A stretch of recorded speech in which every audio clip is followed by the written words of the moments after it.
오늘의 주요 뉴스입니다. 최근 코로나19 신규 환자 증가세가 주춤하면서 겨울 유행의 정점이 예상보다 앞당겨질 수도 있다는 예측이 나왔습니다.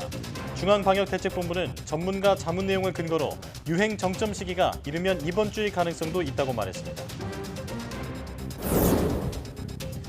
현재 18세 이상으로 돼 있는 코로나19 백신 겨울철 추가 접종 대상이 12세 이상으로 확대될 전망입니다. 방역당국은 12세에서 17세 청소년들도 백신에 대한 안정성이 성인과 상당히 유사하다며 이같이 밝히고 5세 이상 아동 접종도 검토할 뜻을 내비쳤습니다.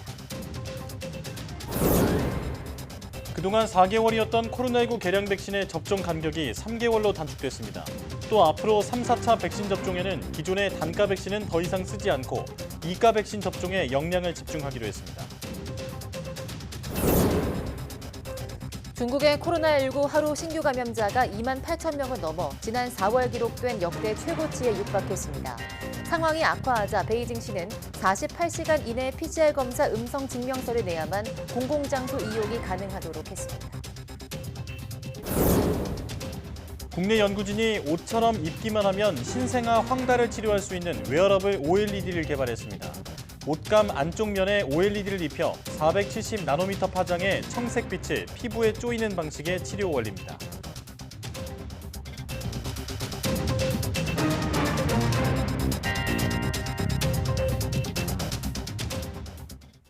여러분 안녕하십니까? 사이언스 투데이 시작합니다. 최근 코로나19 신규 환자 증가세가 주춤하면서 예상보다 일찍 작은 규모로 이번 겨울 유행의 정점이 올 수 있다는 예측이 나옵니다. 중앙방역대책본부는 개량 백신 접종 간격을 단축하겠다고 밝히면서 겨울철 유행 정점 시기가 기존 예측보다 빠를 수 있다는 전문가 자문 내용을 근거로 들었습니다. 지난 18일에는 이달 말 신규 환자 수가 2주 전인 이달 중순과 비슷하거나 소폭 늘어난 5만에서 7만 명대를 기록할 거라는 수리학자들의 예측도 나왔습니다. 앞서 이번 겨울 재유행의 정점은 다음 달이 될 거란 관측이 많았습니다. 코로나19 개량 백신의 접종 간격이 이전의 4개월에서 3개월로 단축되고 기존 단가 백신을 활용한 3, 4차 접종은 중단됩니다. 중앙방역대책본부는 이가 개량 백신을 활용한 겨울철 추가 접종이 가능한 시기를 이전 접종일 또는 확진일로부터 4개월 지난 시점에서 3개월 지난 시점으로 앞당긴다고 밝혔습니다. 정부는 4차 접종 뒤 7주가 지나면 면역력이 계속 감소하고 현재 우세종인 BA.5 외에 다른 변이 바이러스의 비율이 증가하며 유행의 정점이 빨라질 수 있다는 예측 등을 토대로 이같이 결정했다고 설명했습니다. 또 기존의 단가 백신을 활용한 3, 4차 접종을 다음 달 17일부터 중단하고 감염 예방 효과가 더 좋은 2가 백신 접종에 역량을 집중하기로 했습니다. 현재 18세 이상 성인 대상으로 시행 중인 코로나19 백신 겨울철 추가 접종 대상이 12세 이상으로 확대될 것으로 보입니다. 최은화 예방접종 전문위원장은 질병관리청 브리핑에서 12살에서 17살의 청소년들도 백신에 대한 면역 원성과 안전성이 성인과 상당히 유사하다며 2차 접종까지 완료한 청소년은 2가 백신 겨울철 추가 접종이 필요하다고 말했습니다. 또 5살에서 11살까지 소아의 경우도 미국에서의 접종 경험을 바탕으로 국내에 도입 시기, 접종 권장 여부 등에 대해 논의할 예정이라고 덧붙였습니다. 중국의 코로나19 신규 감염자가 2만 8천 명을 넘어서 역대 최고치에 육박했습니다. 중국 방역당국은 22일 기준 신규 감염자는 2만 8,183명으로 집계됐다고 밝혔습니다. 이는 지난 4월 13일 상하이 도시 봉쇄 당시 기록한 중국의 역대 최고 감염자 수보다 불과 790명 적은 숫자입니다. 신규 감염자가 가장 많은 곳은 광둥성으로 8,304명, 그다음 충칭이 6,866명으로 뒤를 이었고 수도 베이징과 쓰촨성 등지에서도 4자릿수 행진이 계속되고 있습니다. 이에 따라 베이징은 24일부터 48시간 이내 PCR 검사 음성 증명서가 있어야 대중교통 이용과 공공장소 출입이 허용되고 상하이의 경우 외지인은 닷새 동안 공공장소 출입이 금지됩니다. 세계보건기구가 세계 각국에서 유행하고 있는 원숭이 두창을 M도창으로 개명할 계획이라고 미국 매체 폴리티코가 보도했습니다. 이 매체는 3명의 소식통을 인용해서 WHO가 이 병에 대한 낙인 효과를 없애기 위해 이름을 바꿀 계획이라고 전했습니다. 앞서 WHO는 올여름 공개 토론을 거쳐서 원숭이 두창을 대체할 새 이름을 찾겠다고 밝혔습니다. 올해 확산에서는 인간 간의 전염이 대부분이고 전 세계에서 유행하고 있는 만큼 이런 이름이 부정확하고 아프리카계 등 특정 인종이나 집단에 대한 차별을 심화할 수 있다는 우려가 제기된 데 따른 겁니다. 피부염을 유발할 수 있는 성분 때문에 국내에선 판매가 금지된 여드름 연고가 해외 직구를 통해 국내로 들어오고 있습니다. 네, 해외에서 들어오는 제품의 통관과 판매 과정에서의 허점을 악용한 건데요. YTN 취재가 시작되자 식약처가 해당 제품 판매 차단에 들어가 있습니다. 윤성훈 기자입니다. 피부 관리 제품으로 유명한 A사의 여드름 치료 연고입니다. 판매업체에선 해당 제품이 피부 건조함 없이 염증을 진정시켜준다고 광고합니다. 벤조일 퍼옥사이드 성분이 최대 강도라는 점을 내세웠습니다. 이 성분은 여드름 연고에서 세안제까지 피부와 관련된 다양한 제품에 들어있습니다. 지금도 포털 사이트와 연계된 해외 직구업체에서 판매되고 있습니다. 그런데 모두 불법입니다. 벤조일 퍼옥사이드는 쉽게 말해 살균제, 표백제 역할을 하는데 식품의약품안전처는 화장품에 사용할 수 없는 원료로 지정해놨습니다.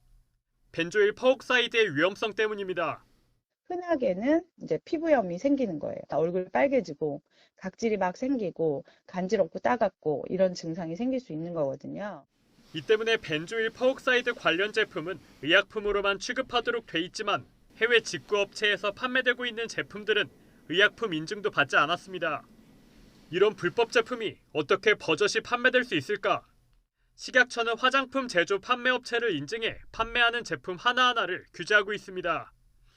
하지만 구매 대행 허가만 받고 화장품을 판매하는 해외 직구업체는 이런 까다로운 감시에서 벗어나 있습니다.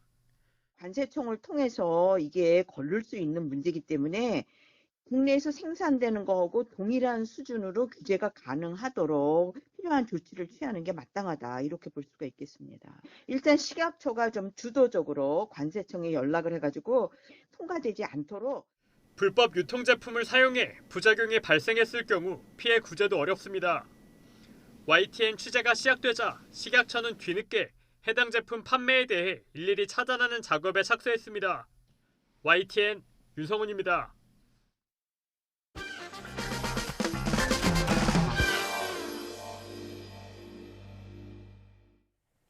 산과 들에 나들이 나가는 행락철에 늘 따라다니는 말이 바로 유행성 출혈열 조심이죠. 실체를 알 수 없는 괴질로 불리며 전 세계 많은 사람을 죽음으로 몰아넣었던 이 병의 원인 바이러스를 찾아내고 백신까지 개발해낸 사람이 우리나라 과학자였다는 사실 아시나요? 네, 오늘 과톡에서는 유행성 출혈열 바이러스를 찾기 위해서 강변에 다니며 수천 마리의 쥐를 잡아 집요한 연구를 했던 이호왕 박사의 위대한 연구 실적을 돌아보겠습니다. 함께 보시죠. 사계절 내내 우리에게 휴식을 선사하는 산과 들. 요즘은 캠핑 문화가 확산되며 남녀노소 할 것 없이 야외에서 여가를 보내는 경우도 많은데요. 하지만 이런 산과 풀밭에는 눈에 보이지 않는 바이러스가 있어 사람들의 건강을 위협합니다. 특히 반세기 전 괴질로 불렸던 유행성 출혈열은 전 세계 수많은 군인과 농민을 위협했던 공포의 대상이었습니다. 이러한 공포를 없애고 전 세계인 건강에 이바지한 바이러스 연구의 아버지 이호왕 박사의 이야기를 만나봅니다. 1950년 한국.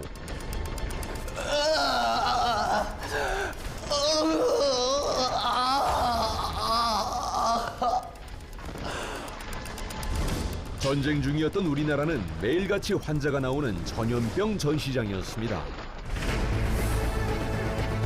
티푸스, 장티푸스, 말라리아, 콜레라, 매독, 임질, 그리고 환자분 괜찮으세요? 아니 뭐 어디가 제일 아프세요? 열이 나고 눈이 충혈되고 피부에서 피가 나요. 죽겠어요.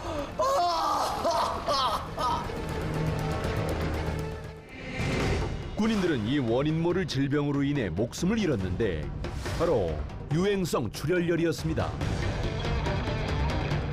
이 유행성 출혈열은 1950년 6.25 전쟁 중 강원도 철원에 주둔해 있던 600여 명의 유엔군을 감염시켰고 점점 퍼져나가 2년 후에는 3천여 명의 미군에게 큰 고통을 주게 됐습니다.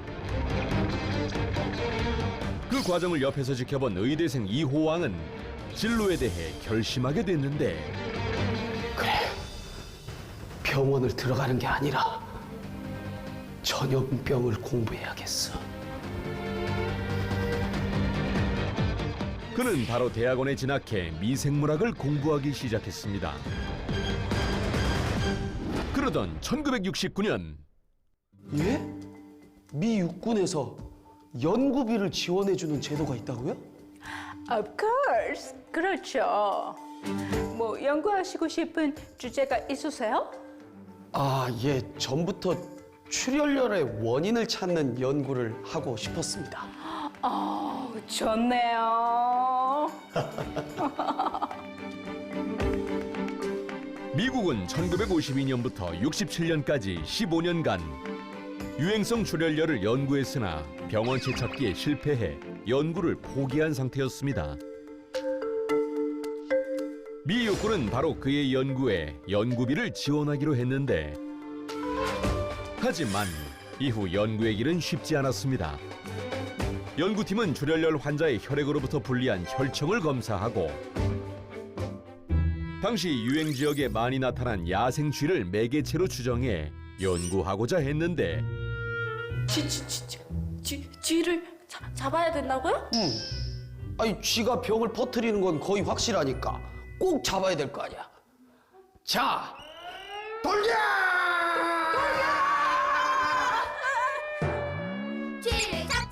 하지만 야생 쥐를 잡는 일은 결코 쉽지 않았습니다. 출혈열 유행 지역을 뒤지며 쥐를 잡던 연구원들은 갖은 순환을 겪게 됐는데 네? 간첩이라뇨? 아니 전 연구했을 쥐를 잡았을 뿐이라고요. 아니 저기요. 아이. 연구원 중 한 명은 쥐를 잡다가 간첩으로 몰려 체포를 당했고 박사님. 아니, 이게 어떻게 된 일이야? 제가 출혈열에 걸린 것 같습니다. 아유, 어떡해. 연구원들 중 7명이 출혈열에 감염돼 사경을 헤매기도 했습니다. 그렇게 고군분투하며 투자한 시간이 5년. 하지만 연구팀은 출혈열의 원인을 찾지 못하고 막다른 벽에 부딪혔는데 그런데 그때 박사님 편지가 왔는데요. 편지? 네. 투 호황? 안녕하십니까, 이 박사님? 출혈열에 대해 연구하신다는 얘기를 들었습니다. 그런데 혹시 출혈열의 원인이 들쥐의 폐 기생하는 곰팡이는 아닐로니? 출혈열 환자들에게서 병변이 발생한 곳은 간장, 신장, 비장, 심장, 뇌 등이어서 연구팀은 그동안 특별히 폐에 주목하지 않았는데 그래, 어쩌면 폐일 수도 있겠어. 연구팀은 그 후 다시 쥐 3,000마리를 잡아 연구를 다시 시작했고 유레카! 1975년 10월 쥐의 폐장 조직에서 수년간 찾아 헤맸던 바이러스의 정체를 발견했습니다. 이호왕 박사가 발견한 출혈열의 병원체가 언론과 학회에 알려지자 국내외 연구자들의 관심이 쏠렸는데 한탄강 유역을 발로 뛰며 잡았던 쥐들을 생각하며 바이러스의 이름을 한탄 바이러스라고 붙였습니다. 한탄 바이러스의 발견은 세계를 놀라게 했고 세계보건기구는 이호왕 박사의 연구실을 출혈열 연구협력센터로 지정했습니다. 그리고 그의 연구는 바이러스 발견에서 멈추지 않았는데요. 여러분, 우리가 바이러스를 찾았으니 이제 치료제인 백신도 만들어야죠. 그렇게 1981년부터 백신 개발에 나섰는데 하지만 예? 임상실험 대상을 찾기가 힘들다고요? 네. 다들 불안하다고 백신을 안 맞겠다고 하네요. 어쩌죠? 그럼 제가 제일 먼저 맞겠습니다. 네? 박사님이요? 사람들이 새로운 백신을 불안해하자 그는 바로 백신의 첫 접종자를 자처했습니다. 하지만 연구팀에 제약회사 직원까지 동원해도 임상실험 대상으로는 데이터가 부족했는데 박사님! 지금 사람들이 몰려와요. 어? 아니 왜? 백신을 맞겠대요. 백신을? 왜? 아니 그 골프장에 골프를 치러 갔던 사람이 출혈열에 걸렸다는 기사가 났대요. 그래서 골프장 직원들이랑 애호가들이랑 서로 맞겠다고 지금 난리래요. 아니 어떻게 이런 일? 아이고 감사합니다. 이 일로 자연스럽게 2천여 명의 임상실험이 진행됐고 1990년 9월 백신이 시중에 출시. 우리나라 신약 1호 한타박스가 탄생했습니다. 이후에도 그는 서울 바이러스를 발견. 240여 편의 논문, 10건의 특허라는 결과물을 냈고 그는 미국 시민권자가 아닌 사람 중 처음으로 미 육군 최고 시민 공로 훈장을 받았습니다. 또한 2021년엔 노벨 생리의학상 후보로 거론되기도 했는데 그런 후학들에게 늘 이런 말을 전했습니다. 과학자에게 우연이란 노력할 때 찾아오는 선물입니다. 엄청난 노력을 하면 귀인이 반드시 나타나요. 제 인생이 그랬습니다. 1930년부터 75년까지 40여 년 동안 수많은 학자가 발견하지 못했던 출혈열의 원인을 밝혀내고 바이러스의 진단법, 백신까지 만들어낸 전무후무한 기록을 세운 이호왕 박사. 그의 집념과 끝없는 노력이 전 세계인의 건강을 지켜낸 것은 아닐까. 이번 주 핫 이슈. 최근 환경오염과 지구온난화의 원인으로 꼽히고 있는 육류 소비. 그래서 전 세계적으로 환경을 위해 공장식 축산을 줄이고 대체육을 생산하는 움직임이 일어나고 있는데요. 만약 공기로 고기를 만들 수 있다면 믿으시겠습니까? 그런데 그것이 실제로 일어났습니다. 최근 싱가포르에서는 세계 최초로 공기 단백질, 즉 공기육이 시판 승인을 받았는데요. 공기육은 그동안 나온 식물육, 발효육, 배양육과는 달리 미생물의 공기를 먹여 단백질을 생산하는 원리입니다. 이 공기육을 개발한 핀란드의 식품 기업은 이산화탄소와 수소, 산소 등이 공기육의 주 재료라고 밝혔는데요. 수소는 물을 전기분해에 공급하고 이산화탄소는 공기 중에서 포집합니다. 그리고 미생물이 있는 생물 반응기에 수소와 이산화탄소, 소량의 다른 영양 성분을 주입하면 미생물이 단백질과 탄수화물, 지방을 토해낸다고 하는데요. 이를 건조해 분말로 만들면 단백질 함량이 약 70%로 말린 콩과 비슷한 성분이 되고 반죽을 하면 고기와 같은 식감이 된다고 하네요. 사실 이런 공기육의 시작은 1960년대 미 항공우주국이었는데요. 우주비행사를 위한 식품 조달 시스템을 연구하던 중 우주비행사들이 날숨을 통해 배출하는 이산화탄소를 활용해 단백질을 생산하는 방안을 생각했었죠. 당시 나사는 1년간의 검토 끝에 비현실적이란 결론을 내렸었는데요. 반세기가 지난 지금은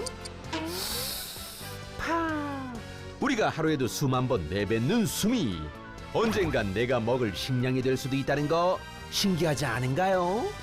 그럼 과톡은 다음 주에 더 신기한 과학 이야기로 돌아올게요. 바이바이.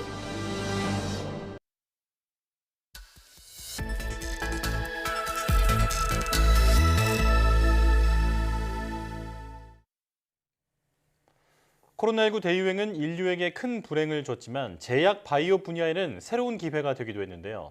특히 세계 최초로 mRNA 백신이 상용화되면서 mRNA 기술이 미래 바이오 기술의 총알로 거듭났습니다. 오늘 바이오 위클리에서는 백신을 넘어 암 치료제로 영역을 확장하고 있는 mRNA 기술에 대해 이야기 나눠보겠습니다. 이성규 기자와 함께합니다. 어서 오세요. 안녕하세요. 네, 본격적인 질문에 앞서서 mRNA가 무엇인지부터 설명해 주시죠. mRNA는 메신저의 약자인데 그래서 메신저 RNA라고 부르죠. 원래 풀네임은. 이 mRNA를 이해하기 위해서는 먼저 우선 유전 정보의 흐름을 좀 이해할 필요가 있는데요. 네. 모든 생명체 유전 정보는 이 DNA에 담겨 있잖아요. 이 DNA에 담긴 유전 정보를 바탕으로 세포는 단백질을 만들어내는데 이 DNA에서 바로 단백질이 만들어지는 것이 아니라 중간 단계로 이 mRNA, 메신저 RNA를 거쳐서 만들어집니다. 그러니까 DNA 시작해서 이 mRNA를 거쳐 단백질이 만들어진다. 이렇게 설명할 수 있고요. 그래서 mRNA 형태의 백신을 우리 몸에 주입하면 mRNA가 몸 안에서 단백질로 만들어지고 인체 면역계는 이렇게 만들어진 단백질을 기억해뒀다가 실제 바이러스가 침입하면 즉각적으로 공격하는 겁니다. 네. 사실 몇 년 전만 해도 아주 생소한 개념의 백신이었는데 지금은 뭐 누구나 한 번쯤은 백신을 접종을 했을 만큼 익숙해졌는데요. 지금 코로나19 백신은 mRNA 백신이 완전히 주류다 이렇게 평가할 수 있겠죠.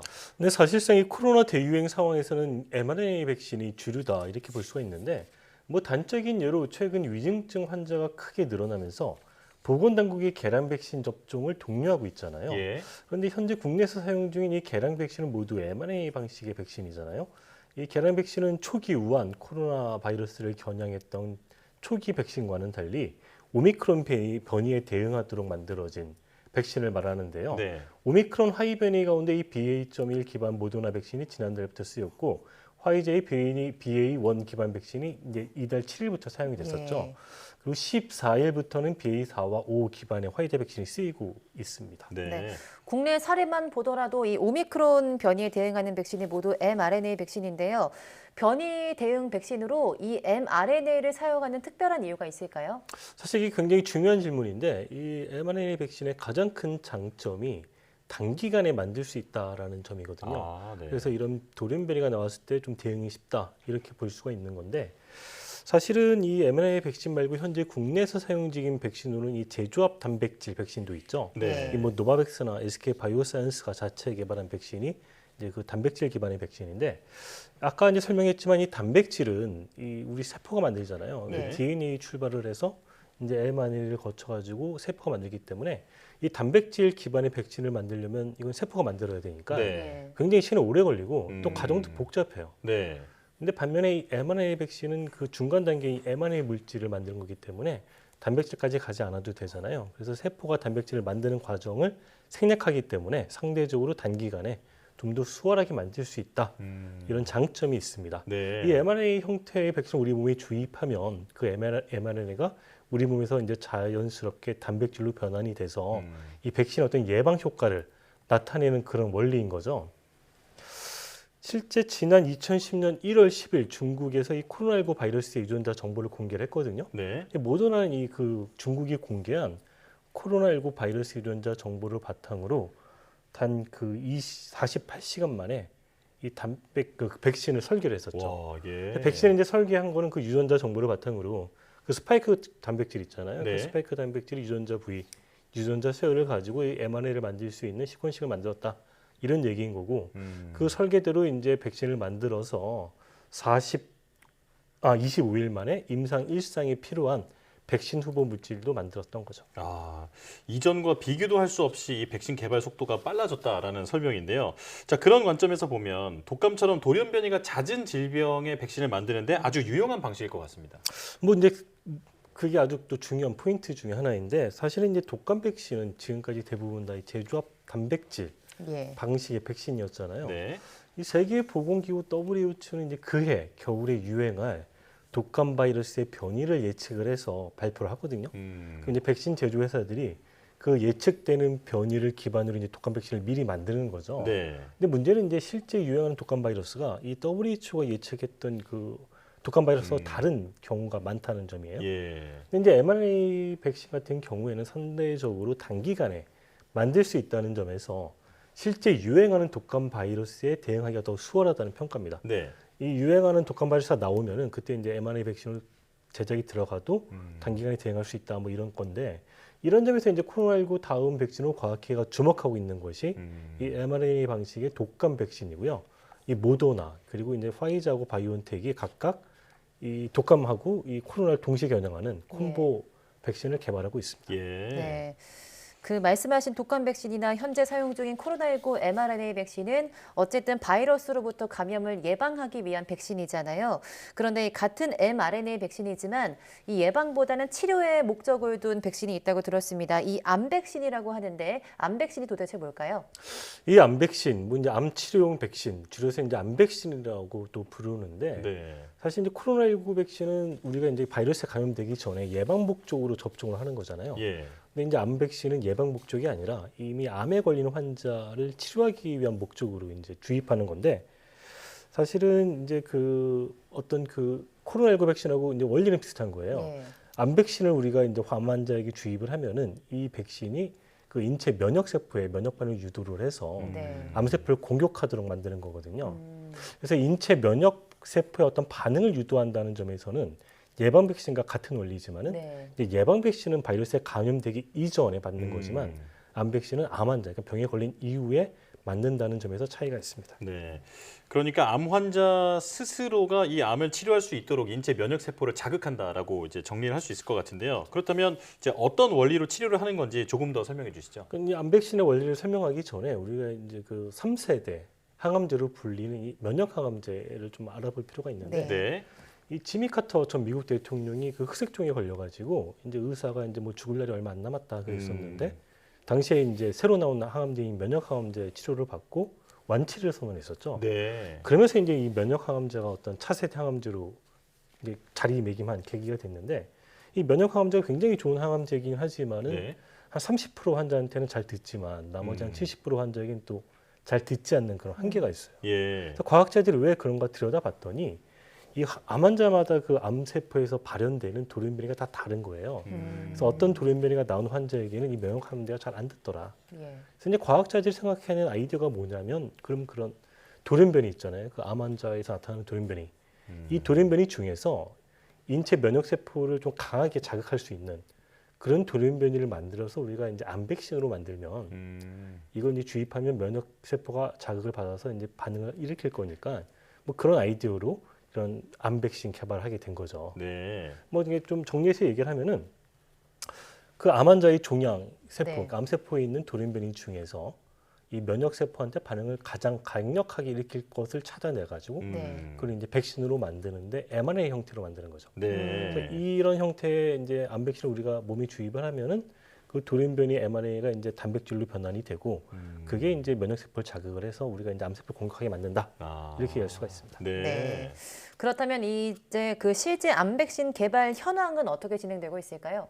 사실 이제 이 mRNA 백신 처음 상용화를 한 게 모더나하고 이제 화이자 바이오엔텍이잖아요. 네. 그래서 이 암 백신 쪽에서도 역시 이 두 회사가 선두를 하고 예. 있는데 이 바이오엔텍의 경우에는 이제 피부암의 일종, 아까 그 지미 카터가 걸렸던 그 암인 그 흑색종이 있잖아요. 네. 이 흑색종을 대상으로 그 mRNA 그 암 백신을 개발을 해서 임상 2상을 진행을 하고 있고요. 근데 모더나도 이제 비슷하게 이 흑색종을 대상으로 이 mRNA 암 백신을 만들어서 임상 2상을 진행을 하고 있습니다. 네, 그야말로 차세대 백신이다 이렇게 말할 수 있을 것 같습니다. 자, mRNA를 이용한 암 백신에 대해서 설명을 듣고 있는데 그 항체 치료제 개발도 이루어지고 있다고요? 그럼 이제 모더나가 최근 중국의 그 하버바이오라는 회사가 있는데 이 회사가 한 5억 달러 규모의 그 계약을 체결을 했어요. 예. 5억 달러면 지금 환율로 한 6,700억 좀 넘는 금액인데 그래서 얘들이 이제 뭘 하려고 하냐면은 항체 치료제를 개발을 하는데 그걸 mRNA로 한번 만들어 보자. 뭐 이런 내용의 공동 계약을 했었고 사실은 네. 모더나는 이제 지난해에도 이 mRNA 기반의 항체 치료를 만들겠다 그래가지고 미국의 그 압셀레라는 그 바이오 컴퍼니가 있는데 예. 이 회사하고 또 계약을 했었어요. 그래서 이제 모더나가 지금 면역 항암제 쪽에 주력을 네. 하고 있는 걸로 알려졌는데 이 그 대상이 되는 암종이 어떤 건지 이런 세부적인 내용은 아직 공개되지는 않았습니다. 네. 그, 이미 항체 치료제 네. 지금 얘기를 하고 있는데 사실은 예. 이제 그 항체 치료제라고 하면은 우리가 이제 그 트럼프 대통령이 재임 시절에 코로나19에 감염됐었잖아요. 그래서 이 양반이 그 미국의 리제노린이 만든 그 항체 치료제, 코로나19 항체 치료제를 맞고 또 완치가 되면서 또 항체 치료가 한번 또 이렇게 세계적인 유명세를 탔었는데 네. 이제 항체 치료제에서 그 항체는 이 단백질이잖아요.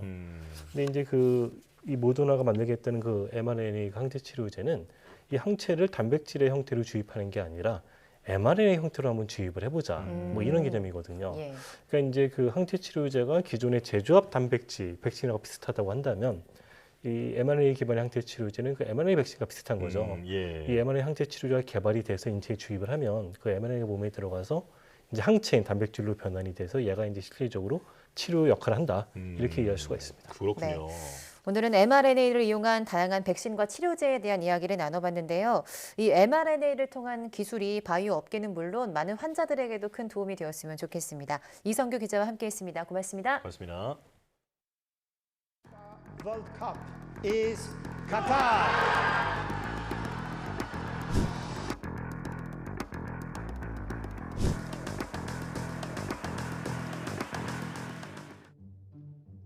요즘 기후위기가 점점 심각해지고 있죠. 피파는 2022 카타르 월드컵을 탄소 중립 월드컵으로 개최하겠다고 선언했는데요. 어떻게 탄소 중립을 달성하겠다는 건지, 가능은 한 건지 한번 알아볼까요? 요즘 카타르 최고 기온 약 30도에 육박합니다. 월드컵은 평소엔 여름에 열리지만 카타르의 후텁지근한 기온 때문에 이번엔 겨울로 미뤄졌죠. 주최 측은 최첨단 냉방 시스템을 운용해 경기장을 시원하게 유지하겠다는 계획입니다. And it should be played 24/7 no matter what was your weather. 경기장 곳곳에 설치된 총 1,500여 개의 송풍구로 시원한 바람을 공급해서 경기장 내부를 섭씨 20도 정도로 유지한다고 하죠. 시원한 공기는 경기장 밖 냉각수 순환 시스템을 통해 생산되는데요. 흡수식 냉각 방식을 이용하기 때문에 물과 전기가 많이 소비된다고 해요. 전기는 태양광 발전으로 생산하겠다는데 문제는 물입니다. 카타르 국토는 대부분 사막이어서 사용하는 물의 50%를 바닷물을 담수화해서 사용하고 있습니다. 해수 담수화는 전력도 많이 소모되고 비용도 많이 들고 담수가 만들어진 후 염분이 높은 농축수를 배출해서 해양 생태계에 안 좋은 영향을 끼치죠. 주최 측은 건축으로도 탄소 중립을 추구했다고 주장합니다. 그런데 리모델링된 칼리파 국제 경기장을 제외한 7개의 경기장은 모두 2022 월드컵을 위해 새로 지어졌어요. 974개의 컨테이너 박스로 구성된 스타디움 974. 월드컵이 끝나면 경기장을 해체해 컨테이너들을 재활용하거나 개발도상국에 기부하겠다고 하는데요. 아직 세부 계획은 정해지지 않은 상태입니다. 숙박과 교통은 어떨까요? 좁은 면적의 경기장들이 모여 있고 숙소에서 경기장까지 전기버스를 이용하면 탄소 배출을 줄일 수 있다고 하는데요. 카타르의 숙소는 예약이 힘든 상황이어서 축구 팬들을 인접한 도시인 두바이 무스카트에 머물게 하고 경기 당일 카타르로 이동하는 셔틀 비행기를 운영한다고 해요. 이때 발생하는 탄소는 이번 행사에서 배출하는 총 탄소 배출량에 포함하지 않았죠. 또 항공 부분에서 발생하는 탄소 배출량을 계산할 때 항공편의 편도로 계산에 논란이 되기도 했습니다. 2022 카타르 월드컵을 탄소 중립 월드컵으로 만들겠다는 주장, 피파의 거짓말로 남진 않을지 지켜봐야 할 것 같습니다.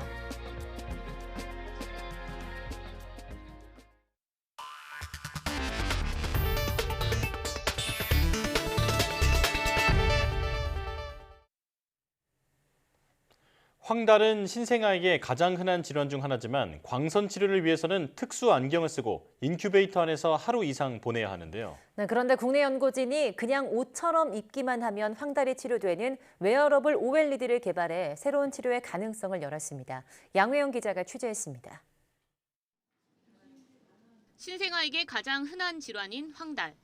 혈액 속 빌리루빈이라는 색소가 많아져 온몸이 노랗게 보이는 것으로 자연 소멸되기도 하지만 합병증을 막기 위해 대부분 광선 치료를 시행합니다. 특수 파장의 파란빛을 피부에 쪼여 황달 원인인 빌리루빈을 신장으로 직접 배출하는 원리입니다. 하지만 치료를 위해 신생아는 시력보호 안대를 쓴 채 인큐베이터 안에서 강한 불빛을 쬐어야 하고 하루 이상 부모와 격리되어야 한다는 단점이 있습니다. 그런데 국내 연구진이 황달 치료에 효과적인 470나노미터 파장의 청색 OLED를 직물 위에 구현하는 데 성공했습니다. 표면이 울퉁불퉁한 직물 위를 폴리머를 이용해 평평하게 하고 그 위에 OLED를 입혀 높은 유연성을 유지하면서도 물 세탁까지 할 수 있게 만들었습니다. 실제로 사용하는 의류 위에다가 패브릭 위에다가 이제 평탄화를 할 수 있는 물질을 코팅을 한 다음에 그 위에다가 이제 전극을 포함한 여러 유기층들을 쌓아서 OLED를 제작을 하고 있습니다. 작은 건전지 1개 정도의 저전압에서도 작동되며 기존 치료기보다 빛의 세기를 10분의 1로 줄여도 황달 치료가 가능했습니다. 연구진은 개발한 웨어러블 청색 OLED로 신생아 혈청에 빛을 쬐은 결과 3시간 안에 빌리루빈 수치가 치료 완료 수준까지 떨어지는 것을 확인했습니다. 이번에 개발한 웨어러블 청색 OLED는 옷감 안쪽에서만 광선이 나오기 때문에 신생아가 옷을 입는 것만으로도 간단하게 황달 치료가 가능합니다. 그러니까 기존의 기술 같은 경우는 설치용으로 그러니까 시간 장소의 구애를 받습니다. 개발한 옷 올레들은 이런 베넷 옷 같은 경우 형태로 만들어서 입히게 되게 되면은 똑같은 효과를 나타나면서 연구진은 개발한 웨어러블 청색 OLED의 임상 시험을 준비 중이며 빠르면 2년 안에 상용화할 것으로 기대했습니다. YTN 사이언스 양우영입니다. 편의점에서 비닐봉지 사용이 원칙적으로 금지되는 등 일회용품 사용 제한 범위가 24일부터 확대됩니다. 정부는 일회용품 제한 확대로 인한 혼란과 불편을 최소화하기 위해 1년 동안 계도 기간을 두기로 했는데요. 현장에서 오히려 혼란이 가중되고 있습니다. 최명신 기자입니다. 일회용품 사용 제한 범위 확대를 주요 골자로 하는 재활용 촉진법 시행 규칙. 정부는 제도 시행을 불과 20여일 앞두고 시민 혼란과 불편 최소화를 이유로 1년간의 계도 기간을 둔다고 발표했습니다. 지난 8월 현장 온라인 설명회 등을 거치면서입니다. 현장에서 여러 가지 현장 적응에 필요한 시간들, 준비들, 그다음 특히 소비자의 인식이 필요하다는 현장 인식 변화가 필요하다는 현장의 의견들이 굉장히 많았고요. 편의점에서 판매하는 소자 종이봉투 가격은 100원, 비닐봉투 가격의 2배입니다. 환경보호를 위해 약간의 비용 부담을 각오했던 시민들은 갑작스런 계도 기간 도입에 어리둥절합니다. 봉투가 편하긴 한데 요새 환경 문제도 많고 하니까 말이 많으니까 저는 그렇게 나쁘게 생각은 안 하고 필요하다고. 편의점에서도 혼란이 벌어지고 있습니다. 몇 달 동안 11월 24일부터는 비닐봉투를 판매하지 않는다고 안내문을 붙여놓고 고객들에게 일일이 설명도 해왔는데 거짓말을 한 셈이 됐기 때문입니다. 저희 이제 내부적인 그 알람이라든지 그런 음성 메시지를 통해 가지고 고객분들한테 조금 안내를 진행할 예정입니다. 비닐봉투를 확보하기도 여의치 않은 상황입니다. 비닐봉투 발주를 몇 달간 중단했다 재개하다 보니 본사에서도 재고 확보가 어려워 한정 수량만 주문받고 있습니다. 비닐봉투는 전면 발주 중단된 상황이고 저희 매장에는 현재 작은 봉투만 일부 남아 있어서 SNS 등에선 온라인 쇼핑몰에서 일회용 비닐봉투를 주문할까 고민하고 있다는 일부 편의점주의 게시글까지 올라오고 있습니다. 일회용컵 보증금제 시행적 축소에 이어 일회용품 사용 제한이 사실상 1년 유예되자 환경단체들은 환경정책이 후퇴하고 있다며 날을 세우고 있습니다. 편의점주들은 정부가 앞으로 또 다른 환경 규제를 내놓을 땐 로드맵을 좀 더 명확하게 제시해달라고 하소연합니다. YTN 최명신입니다. 전기 동력이나 저소음 항공기로 하늘을 날아 사람이나 화물을 운송하는 차세대 교통체계를 도심항공교통 UAM이라고 부르는데요. 네, 이번엔 최초로 국내 기업이 제작한 기체로 비행이 이루어졌는데 정부는 택시 요금 수준으로 이용할 수 있도록 하겠다고 밝혔습니다. 최기성 기자입니다. 사람이나 화물을 태우고 날 수 있는 UAM 기체가 건물 옥상에 만든 임시 비행장에서 출발해 강변을 한 바퀴 날고 돌아옵니다. 조종사 없이도 비행 가능한 무인 방식입니다. 올해로 3번째 시연인데 국내 기업에서 만든 기체로는 이번이 처음입니다. 안전을 고려해 사람은 타지 않고 진행했습니다. 최대 이륙 중량 300kg 정도에 최고 시속은 90km대입니다. 항상 일정하게 그 속도로 비행할 수 있다는 점, 그리고 직선 거리로 항로를 확보할 수 있다는 점에서 차량보다 더 빠른 속도로 목적지에 이동할 수 있을 것으로 보고 있습니다. 서울 지역에서 경기도권까지 한 20분 정도의 비행을 할 수 있을 것으로 보고 있습니다. 다른 국가들과도 비교해도 현재 국내 업체들이 보유한 기술력이 우위에 있다고 관계자들은 평가하고 있습니다. 우리나라의 전반적인 기체뿐만이 아닌 교통관리나 인프라 등에 대한 세계 경쟁력을 4위로 간주하고 있는 수준에 있습니다. 국토교통부는 이르면 2025년 도심에서 공항을 오가는 구간을 시작으로 상용화에 나선다는 계획입니다. 요금도 이용자 부담이 덜한 수준으로 점차 낮추겠다는 겁니다. 초기에는 모범 택시보다 조금 비싼 수준이 되는 건 어쩔 수 없는 부분인 것 같고요. 기술 발달과 더불어 자연스럽게 요금은 저희는 일반 택시 수준 정도로 낮아질 것으로 보고 있습니다. 안전 문제가 가장 큰 변수 가운데 하나인 만큼 국토부는 내년부터 전남 고흥 개활지에서 종합 테스트를 진행할 방침입니다. YTN 최기성입니다. 미국이 한반도를 포함해 태평양 일대를 담당하는 인도태평양 사령부에 우주군 부대를 창설하고 하와이주 사령부에서 창설식을 가졌습니다. 가장 먼저 인태사령부의 우주군을 창설한 것은 중국의 최대 경쟁자로 의식하면서 북한 ICBM 위협도 감안한 것으로 보입니다. 이종수 기자입니다. 미 우주군 창설식이 하와이주에 있는 인도태평양 사령부에서 열렸습니다. 브래들리 살츠만 우주군 참모총장은 연설에서 미군이 중국의 도전에 맞서 서둘러 억지력을 강화해야 한다면서 우주군은 우주사령부뿐 아니라 모든 전투사령부를 지원할 준비를 해야 한다고 강조했습니다. 미국이 우주군 사령부를 다른 지역이 아닌 인태사령부에 가장 먼저 둔 것은 우주에서 중국과 러시아를 최대 경쟁자로 의식하고 있기 때문으로 보입니다. It's no accident that it happened here in the Indo-Pacific first. The most consequential theater with 4 of the 5 identified national security threats. 지난 18일 화성 17형 대륙간 탄도미사일을 비롯해 올해 들어서만 8차례 ICBM을 시험 발사하며 미국 본토를 겨냥해 도발 수위를 높이고 있는 북한의 위협도 감안한 조치로 풀이됩니다. 미국은 트럼프 대통령 재임 시 우주군 창설을 추진하면서 북한 ICBM 등을 겨냥해 우주 공간에서 요격 강화를 핵심으로 하고 있는 새 미사일 방어 전략도 마련했습니다. We will recognize that space is a new warfighting domain with the Space Force leading the way. My upcoming budget will invest in a space-based missile defense layer. 앞서 중국은 일찌감치 영유권 갈등으로 대립 중인 일본과 미국을 겨냥해 우주군 창설에 나섰습니다. 太空发展动向构建适应信息化作战需要的空天防御力量体系. 미 우주군이 중국과 북한 ICBM 견제를 위해 인도-태평양 지역에 처음 창설되면서 이 지역 내 스타워즈 경쟁이 가속화될 가능성이 커졌습니다. YTN 이종수입니다. 최근 고병원성 조류 인플루엔자 확산 우려가 커지면서 달걀과 닭고기 가격이 들썩이고 있습니다. 정부는 아직 축산물 수급 상황은 안정적이라며 질병 상황을 면밀하게 점검해 공급 불안이 없도록 하겠다고 강조했습니다. 윤혜리 기자입니다. 백수경 닭 판매대입니다. 한 푼이라도 저렴한 상품을 사기 위해서는 꼼꼼하게 가격을 따져볼 수밖에 없습니다. 작년하고 비해서 닭고기가 좀 오른 것 같아서 이것저것 좀 가격을 좀 보고 있었어요. 닭고기를 일주일에 한 2번 정도 먹기 때문에 가격이 좀 부담이 된다고 생각되죠. 닭고기뿐 아니라 달걀 한 판 가격도 껑충 뛰면서 장바구니 물가 부담이 커졌습니다. 5%에서 10% 정도? 네, 그 정도 상승한 것 같아요. 가격이 오르면은 장바구니 물가에는 내리는 것보다는 확실히 영향이 크죠. 실제로 달걀 10개 한 판 가격은 1,670원으로 지난달보다 6%가량 올랐고 생닭 가격도 13%나 뛰었습니다.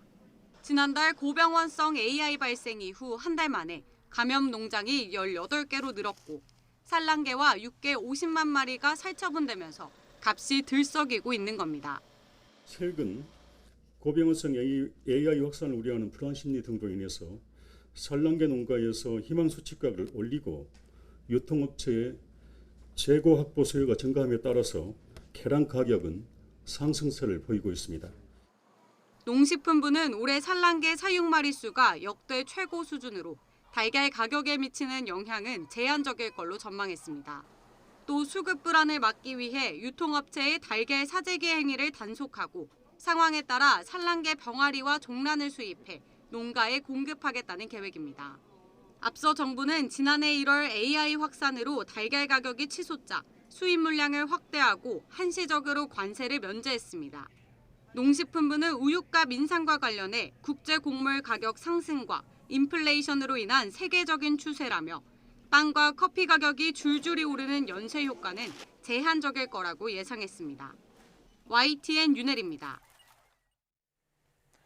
최근 출소한 상습 성폭행범 박병화의 사례를 계기로 특히 여성 1인 가구의 방범에 관심이 높아지고 있습니다. 화성시를 비롯한 지자체들이 여성 1인 가구의 방범 장치를 보급하고 나섰습니다. 김학무 기자입니다. 상습 성폭행범 박병화가 출소 후 거주하는 곳입니다. 박 씨 거주에 대한 주민 반발이 계속되는 가운데 화성시는 우선 여성 1인 가구에 방범 장비인 안심 패키지 지급에 나섰습니다. 안심 패키지는 범죄에 대처하거나 예방할 수 있는 장비 세트. 우선 출입문에 센서를 달면 문이 열릴 때 벨이 울립니다. 창문 잠금 장치를 부착하면 창문으로 사람이 들어올 수 없습니다. 주머니에 넣고 사용하는 호신용 스틱도 있습니다. 네, 이렇게 소리가 나면은 선생님께서 핸드폰에 지정해 놓은 지인에게 도와주세요라는 문자가 가게 돼 있고요. 선생님의 위치가 같이 전송이 됩니다. 그래서 휴대전화 뒷면에 붙인 장치를 누르기만 하면 지인에게 도움을 요청하고 위치를 알릴 수 있는 장치도 있습니다. 최대 5명의 보호자에게 긴급 상황을 알리고 블루투스 연결이나 충전 없이 사용할 수 있습니다. 소방서나 경찰서, 지방자치단체의 관제센터와도 연동이 가능하기 때문에 위험 상황이 발생했을 경우 그런 지자체에서 빠르게 범죄를 대처할 수 있습니다. 화성시는 안심 패키지를 올해 여성 1인 가구와 한부모 가정에 지원하고 내년부터 전체 가구로 확대합니다. 여성이 안전하게 귀가할 수 있는 안심 거리를 확대하고 주거 방범 서비스 등을 지원해서 여성이 안심하고 살 수 있는 도시를 만들어갈 것입니다. 경기도도 내년부터 도내 1만여 여성 1인 가구에 안심 패키지를 보급하기 위해 예산을 지원할 방침입니다. YTN 김학무입니다.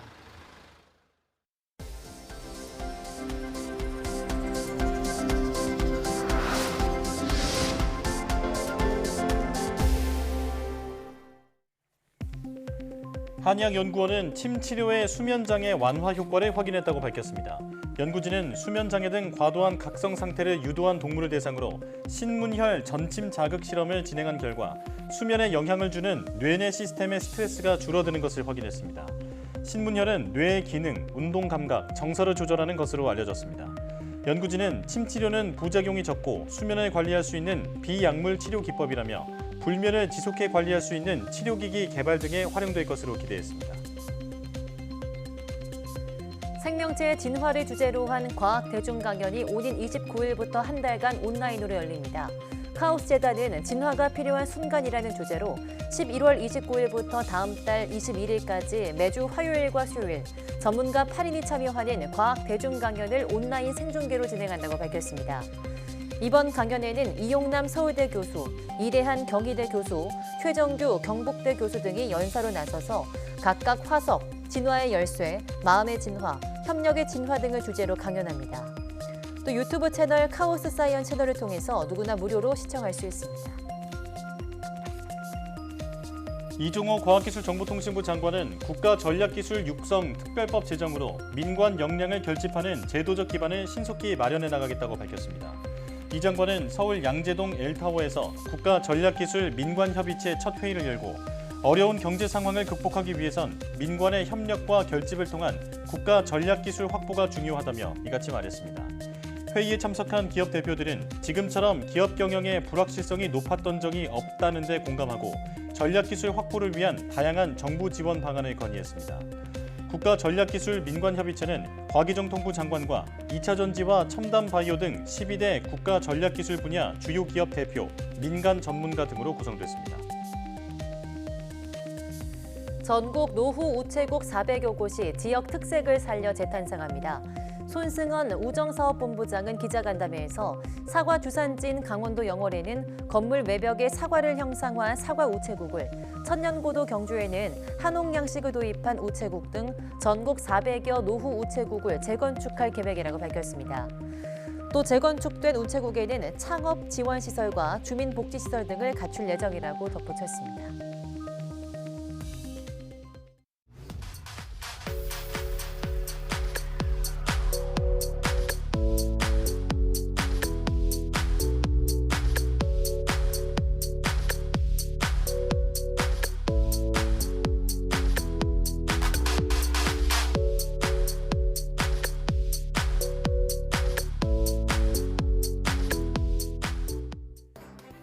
앞서 편의점에서 비닐봉투 등 일회용품 사용 제한을 앞두고 갑자기 도입한 계도 기간 때문에 오히려 혼란이 가중되고 있다는 지적 전해드렸는데요.